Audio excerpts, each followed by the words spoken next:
Bonjour, je suis Mwenze Joama Alfred, votre bien-aimé frère, qui vous rejoint ce soir pour échanger encore une fois autour de la parole de Dieu.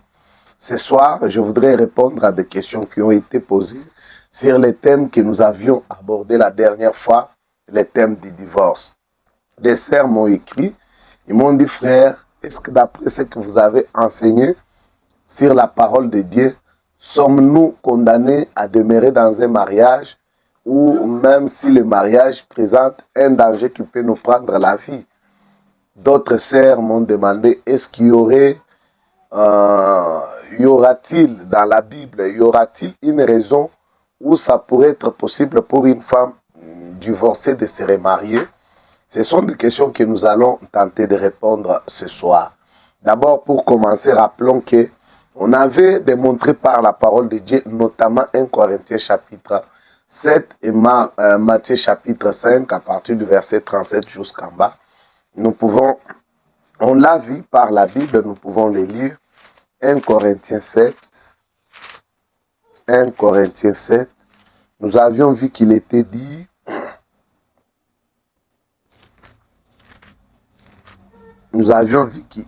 était dit dans la Bible, à ceux qui sont mariés, j'ordonne, non pas moi mais le Seigneur, que la femme ne se sépare point de son mari. Si elle est séparée, qu'elle demeure sans se marier ou qu'elle réconcilie avec son mari. Et que le mari ne répudie point sa femme. Et puis, on avait ajouté Matthieu chapitre 5 à partir du verset 37. On a vu le Seigneur compléter dans Matthieu 5 à partir du verset 27. Nous sautons jusqu'au verset 31. On a vu le Seigneur dire, il a été dit que celui qui répudie sa femme lui donne une lettre de divorce. Mais moi, je vous dis que celui qui répudie sa femme, sauf pour cause d'infidélité, l'expose à devenir adultère. Et que celui qui épouse une femme répudiée commet adultère. On avait encore ajouté Romains au chapitre 7. Romains chapitre 7. Et là, on avait lu qu'il était dit, nous lisons qu'il est dit là-bas, dans Romains 7, au verset 2, il est dit, ainsi une femme mariée est liée par la loi à son mari tant qu'il est vivant. Mais si le mari meurt, elle est dégagée de la loi qui l'a liée à son mari. Si donc, du vivant de son mari, elle devient la femme d'un autre homme, elle sera appelée adultère. Mais si le mari meurt, elle est affranchie de la loi, de sorte qu'elle n'est point adultère en devenant la femme d'un autre. Alors, on avait vu que d'après l'enseignement biblique, une fois que le mariage est établi, la femme est liée à l'homme. Et Dieu ne donne pas à la femme une excuse ou une raison pour laquelle elle peut divorcer. Et d'après la Bible, cette femme doit rester à son mariage.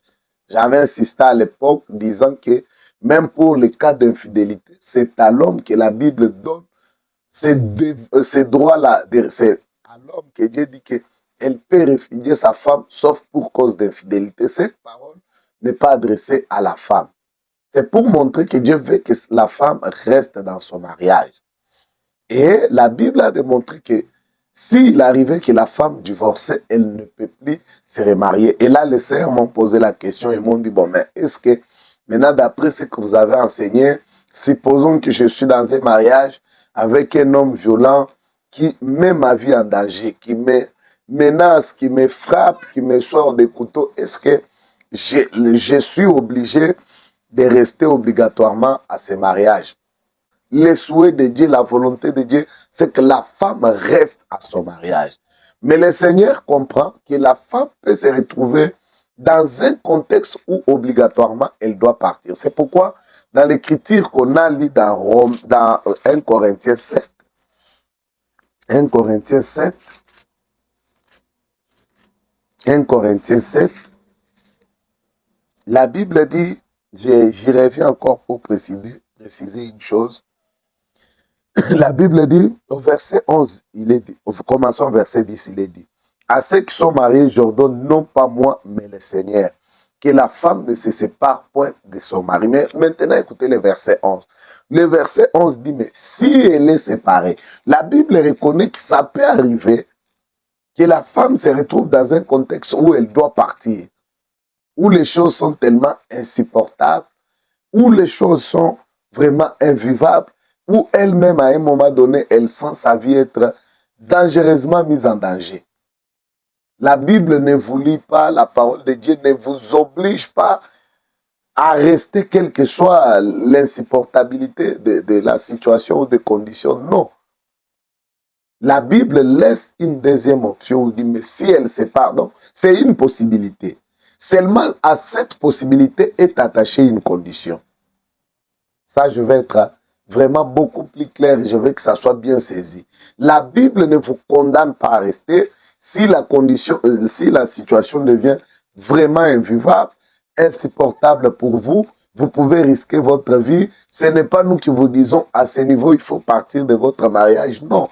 Nous vous rappellerons la parole de Dieu que la femme ne se sépare pas de son mari. Mais si la femme pense que sa vie est en danger, que c'est vraiment insupportable, elle rentre dans la deuxième option. Si elle se sépare, maintenant, donc quand vous devez partir, quelle que soit la raison pour laquelle vous partez, vous devez maintenant être conscient qu'il y a une condition attachée à ça. Si vous partez, oui, mais la Bible dit, si elle est séparée, qu'elle demeure sans se remarier. C'est ça le problème. Parce que quand vous quittez votre mariage, vous ne redevenez pas célibataire. J'avais un chef de travaux qui disait toujours, le seul statut qu'on a une fois dans la vie, c'est le statut de célibat. Une fois qu'on a abandonné le statut de célibataire, on n'y rentre plus. Donc, une fois que tu es marié, soit tu es veuve, soit tu es divorcé. C'est les deux. Alors, quand tu as été déjà au mariage, tu t'es déjà marié et que tu as décidé de partir, si les choses sont insupportables, bon, et que tu pars, rappelle-toi qu'il y a une condition, tu ne peux plus te remarier tant que cet homme est vivant. Pourquoi? Parce que Jésus a dit dans Matthieu 5 que celui qui va t'épouser, toi étant une femme qui a quitté ton mariage, et toi et cet homme-là, vous vivez dans l'adultère. Pourquoi vous vivez dans l'adultère? Parce que d'après l'enseignement de la Bible, dans Romains chapitre 7, une fois qu'une femme est mariée, elle reste attachée à cet homme-là tant que cet homme vivra. Qu'elle soit divorcée ou pas, elle est toujours liée à cet homme-là. La seule chose qui détache une femme du lien du mariage, c'est la mort de l'homme. Tant que l'homme est vivant, les liens du mariage existent, même si vous divorcez. C'est pourquoi, quand vous divorcez, la Bible vous impose maintenant la loi de l'abstinence. Vous ne pouvez pas partir, continuer à avoir des rapports, des relations sexuelles, aller vous remettre sous un autre mariage. Non, parce que vous pouvez partir si vous voulez, mais le lien n'est pas coupé. Et la Bible vous donne même l'option, comme vous êtes parti, vous pouvez revenir vous réconcilier à votre mari. Mais dans le livre de Jérémie, il est dit, si là où vous partez, vous prenez d'autres hommes, vous ne pouvez plus revenir à votre mari parce que vous avez essuyé déjà les liens sacrés qui vous unissent à cet homme. Mais vous pouvez partir 10 ans, 15 ans et vous décidez de revenir, demander, vous réconcilier avec votre mari, refaire le mariage, c'est en ordre. C'est en ordre. Mais à condition que là où vous êtes parti, vous ne vous êtes pas souillé avec l'autre homme, vous ne vous êtes pas mis dans un autre mariage. Si vous êtes allé vous mettre dans un autre mariage, d'après la Bible, cet homme ne peut plus vous reprendre. Laisse-moi vous lire ça. C'est dans Jérémie au chapitre 3. Nous lisons ceci. Lorsqu'un homme répudie sa femme, qu'elle le quitte et devient la femme d'un autre, cet homme retournera-t-il encore vers elle? Les pays même ne seraient-ils pas souillés? Voilà, la Bible ne vous condamne pas à vivre avec un bourreau insupportable ou dans des conditions que vous-même vous jugez dangereux pour votre propre vie, mais seulement il y a une condition associée à cela. Alors, la deuxième question qui m'a été posée était, y a-t-il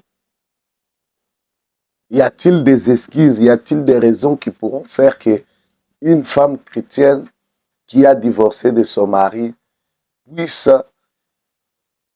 se remarier sans qu'elle vive dans l'adultère ou dans le péché? Oui, évidemment, il y a des raisons bibliques pour lesquelles une femme mariée peut divorcer et se remarier. Frère Branham explique ça, la Bible l'explique. L'une des raisons principales et fondamentales, c'est un problème de vœux. Lorsque les vœux sont faux, cela est une preuve que le mariage n'a pas existé. Lorsqu'il y a le mensonge à la base, au départ, il n'y avait pas de mariage. Dans ce genre de cas, une femme peut divorcer et peut se remettre en mariage. Je vais donner un exemple. Tu as croisé un homme qui te dit que moi, je n'ai jamais été marié. Je suis célibataire, je n'ai ni enfant ni femme. Et lorsque tu l'acceptes, tu te maries à elle, à lui, tu arrives chez lui, tu te rends compte que le monsieur était divorcé. Les vœux étaient faux. Tu as le droit de casser ce mariage-là, de rentrer et de te remarier parce qu'au départ, les vœux étaient faux. Quand les vœux sont fausses, quand les vœux sont faux plutôt, le mariage n'existe pas. Un mariage assis sur le mensonge, c'est un mariage qui n'a pas un fondement sérieux. Un deuxième cas, un homme qui t'a dit « je n'ai pas d'enfant ». Et quand tu arrives chez lui, tu te rends compte que quand il était jeune, il avait engrossé. Et puis quand tu arrives, on te présente l'enfant prendre en charge. Les vœux sont faux. Un autre problème, un homme qui a peut-être un problème de santé sexuelle. Disons un homme, comme j'ai vu le cas d'une sœur, un homme est venu, il l'a épousé, il a donné de grandes dots, ils ont fait de grandes fêtes. Et puis quand ils sont partis chez eux, une semaine, 2 semaines, 1 mois, 2 mois, il n'y a jamais eu de sexe dans la maison. Et là, il y a un problème. Et le temps est passé, tout ça. La femme, la jeune fille qui a commencé un peu à s'inquiéter. Bon. Et c'est là que le monsieur lui dirait, bon, comprends, moi j'ai un problème d'impuissance sexuelle, comprends, supporte-moi. Non, non, non, non, non. Le sexe fait partie du plaisir du mariage. C'est normal, ça fait partie intégrante du mariage. Mais seulement s'il y a un problème, il faut l'annoncer avant. Il faut en parler avant. Et si la femme arrive, vous entrez, vous trouvez que cet homme a une incapacité comme ça, qu'il ne vous a pas avoué à temps, vous avez donc le droit de partir et de vous remettre dans un mariage. Pourquoi? Parce qu'au départ, il y avait un mensonge. Il y avait un mensonge. C'est tout de même un homme qui peut trouver une femme qui lui dit que je suis vierge. Et quand l'homme amène cette femme dans la maison, il trouve qu'elle n'était plus vierge. Le mariage ne doit pas être fondé sur le mensonge. Mais attention, à cette condition est attachée une autre condition. Cette condition, c'est quoi? Votre décision doit être prise le jour où vous découvrez la vérité. Je vais faire une référence avec une écriture, bien qu'elle parle de vœux en rapport avec les femmes, mais c'est la vérité que cette écriture révèle s'applique bien évidemment dans ces cas. Ça veut dire les jours où vous découvrez la vérité, vous devez prendre votre décision. Vous ne devez pas attendre plus tard. Vous découvrez aujourd'hui que l'homme vous a menti, qu'il n'avait pas d'autre femme, et puis quand vous arrivez, vous trouvez qu'il avait une femme, tu te dis, bon, mais il m'avait menti, mais comme il a déjà divorcé, c'est moi celle qui suis là, je reste. Et puis, 5 ans après, tu y es resté, 5 ans après, vous avez d'autres disputes, vous avez d'autres problèmes, et là tu te dis, ah ok, comme il m'avait menti, maintenant je pars. Non, ça c'est faux. Qu'est-ce que la Bible dit? Au verset 4, c'est là où je vais tirer la leçon pour ce que j'ai dit. Il est dit, lorsqu'une femme dans sa jeunesse et à la maison de son père fera un vœu à l'Éternel et se liera par un engagement, et que son père aura connaissance du vœu qu'elle a fait et de l'engagement par lequel elle s'est liée.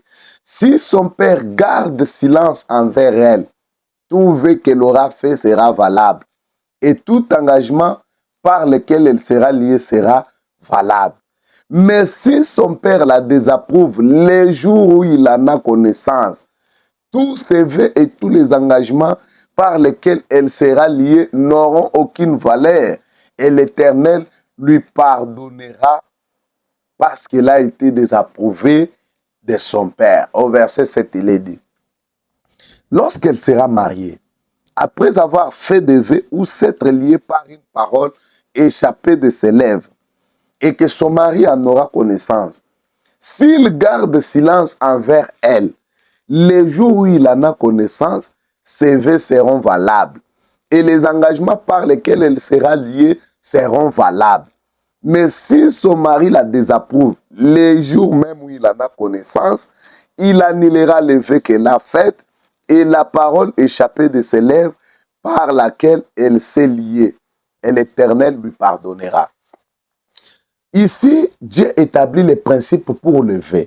Et dans les principes pour le vœu, lorsque le mensonge est constaté, le vœu doit être arrêté le jour où la vérité est découverte. La Bible dit, si vous laissez passer du temps, le silence signifie que vous avez accepté. Vous découvrez que l'homme qui vous a épousé vous a menti. Vous dites, bon, on fait avec. Les jours passent, plus les jours passent, pour Dieu, vous avez accepté les choses telles qu'elles sont. Vous avez validé ces mensonges. Donc, la femme peut divorcer. Il y a des raisons pour lesquelles une femme peut divorcer et se remarier. Mais seulement les jours où elle a connaissance de la vérité, elle doit arrêter le mariage le même jour. Elle doit partir pour cette raison-là. Et non pas pour une autre. Donc, tu ne restes pas à attendre qu'il fasse quelque chose d'autre pour les désapprouver plus tard. La volonté de Dieu, ce n'est pas qu'il y ait des divorces. Et comme on l'avait dit, commencez par prier. Frère Branham insiste, il dit, le mariage est une question de vie ou de mort. N'y entrez pas en badinant, n'y entrez pas en blaguant. Le mariage, ce n'est pas les petits amourettes là, des jeunes gens qui se rencontrent, qui se filment, qui se mettent sur Facebook matin, midi et soir. C'est une question sérieuse. Frère Branham donne beaucoup de conseils. Il dit, engagez-vous-y avec beaucoup de sérieux, beaucoup de prières, beaucoup d'engagement, beaucoup de consécration. Et ne choisissez pas un homme juste pour l'extérieur, même pas une femme pour l'extérieur. Trouvez l'homme que Dieu a pourvu pour vous et affrontez ensemble les difficultés de la vie. Dieu vous aidera à être victorieux.